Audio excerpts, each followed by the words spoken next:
Hello everyone and welcome back. Today, we're taking a deep dive into open right after the market close.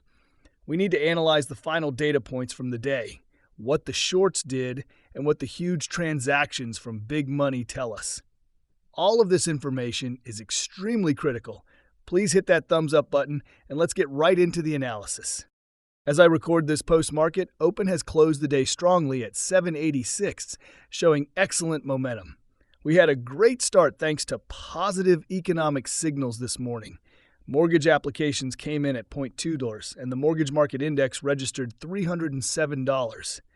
This indicates a slight increase in housing demand, which is a bullish sign for open. You'll recall the small headwind we faced this morning following news that home delistings rise as sellers wait out market.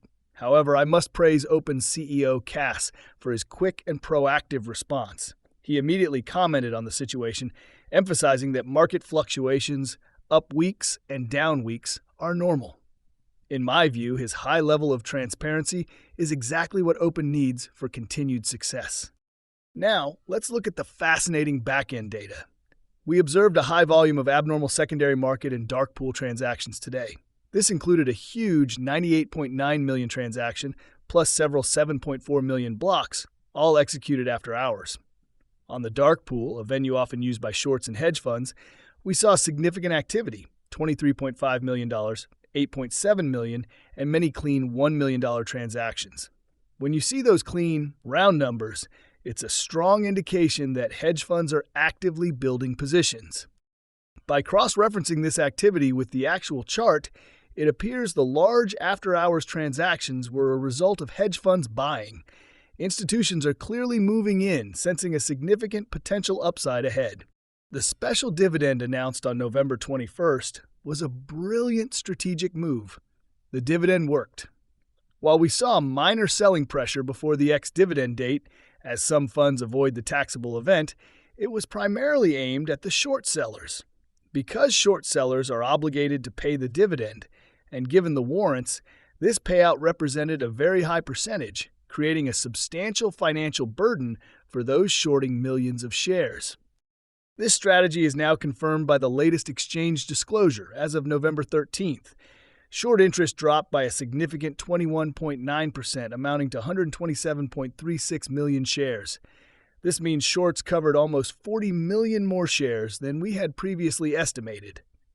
They were hiding many of these transactions in the dark pool, but the dividend ultimately forced their hand. This mirrors the historical success of ticker YHC, formerly YQR, where a similar dividend strategy successfully drove shorts off the stock. This could be signaling the start of a major exodus for the open shorts. With open closing strongly at 786, we look toward tomorrow's trading. Since tomorrow Thursday is an early market close, 1 p.m. with typically low volume, keep an eye on these key levels.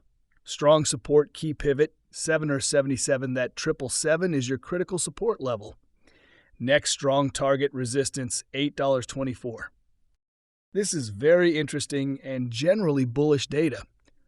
Furthermore, earlier today, initial jobless claims came in at $216,000, better than the $224,000 forecast. This is a positive for the broader market, easing labor-related fears and keeping the possibility of a 25 basis point rate cut for the December meeting on the table. If any major market shifts occur tomorrow, I will certainly put out a new video.